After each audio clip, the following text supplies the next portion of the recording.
You guys probably know who these two are. You want to introduce them? We have Russ Gray And and Robert Helms. Helms. And they're experts at real estate. We do their cruise every year in Belize. It's great. You learn a lot. And they're on here today to give you kind of an update on what's going on with the economy, what they're seeing in real estate, for 2024. There is a lot of defaults in the commercial A class office. Will that bleed into residential?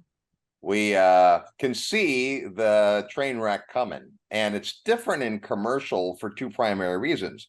Leases are longer, right? Tenants are either month to month or a year, maybe 2 years, but often office space can be leased for 5 or 10 years with options. And so if there's nobody showing up to the office anymore, but there's a 10-year lease that's 5 years through, well, then that landowner, that building owner, has 5 more years of income, whether or not there's people in the building. And the same is true for their mortgage, unlike residential 1 to 4, where we can, if we want to, refinance pretty readily. That's not true in the commercial space. Those terms are a lot more set in terms of the longevity of a loan. So we know that there's, over $1.5 trillion of loans that are needing to be refinanced in commercial office space in the next 24 months.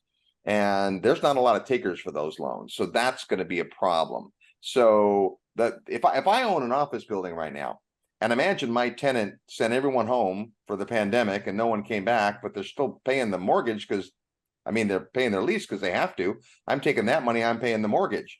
So as far as my mortgage broker, my mortgage lender is concerned, I'm good. I'm not in default. I'm making the payment. As far as I'm concerned, my tenant's not in default. They're making the payment, but there's a problem coming. So how does that bleed into residential? For the most part, many of the actual lenders who provide the financing to the commercial inventory are very different, sometimes just different divisions, but different than the residential lenders. So that's probably not where the bleed happens. I think where the bleed happens is once that actually, you market to market, if you will, once that tenant quits paying, and once that mortgage quits getting paid, it's not too much further before there are layoffs of people who are going to work every day, making their house payment. And so I think that's where you see more of the challenge coming in the residential. Do you guys see a more direct bleed over from commercial to residential? I think you got to go all the way to who holds the debt and who holds the equity. So you have to look at that. And that's to your point, Robert. I think you said it perfectly. But if you're driving downtown and you're seeing these beautiful buildings in these urban areas, I can pretty much assure you that's not a small local bank. Right. That's going to be an insurance company, a pension.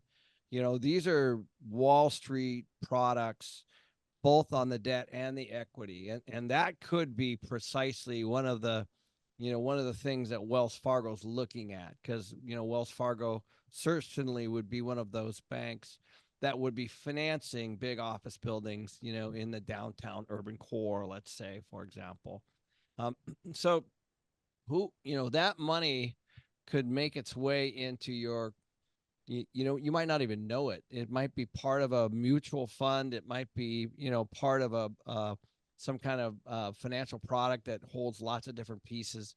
And but those losses will definitely be realized, and they'll make their way into the system, and they'll show up in a small way, probably, but in a lot of your quarterly statements that you might not even know you're involved in. And I think that's going to be one big tranche, and I think that's going to absorb a lot. Probably more going to hit the white collar would be my guess. I think that we're already seeing that. We're seeing a big shift for white collar from blue collar. In fact, I would say even on the employment side. So I think that, and then on the smaller local, where you have a local relationship, call it the smaller office buildings, those are going to be small regional banks, that could be in trouble as well. But I think one of the things to watch is I had a commercial broker on my podcast by the name of John Rosenberg, and we were talking about shadow vacancy. So shadow vacancy is exactly what Robert was talking about. Most of the commercial office owners, landlords, brokers understand this painfully well. You might be at 20 or 30% vacant today, but you might be at 10, 20, 30, even 40% vacant tomorrow. So in other words, they're not coming, but they're still paying. So that's what everybody's freaking out about, is this, and there's a lot of sublease going on in that office space right now. Like I would, if I was paying for 10,000 feet and my employees, maybe I didn't even have my company anymore, or maybe I only needed 2. I'm trying to find somebody to rent that other 6 or 7 or 8,000 units or square foot. So I think, so that's kind of the next wave, and it definitely is going to spill over for sure. It's going to disrupt credit markets. And I think last I looked, there was 1.5 trillion with a T maturing by the end of next year. There's, I think, a degree of insulation between what goes on in commercial, to your point, Kenny, because they're different lenders, the people who are holding the paper. So default starts with the leases defaulting, and then the landlord absorbs some of that.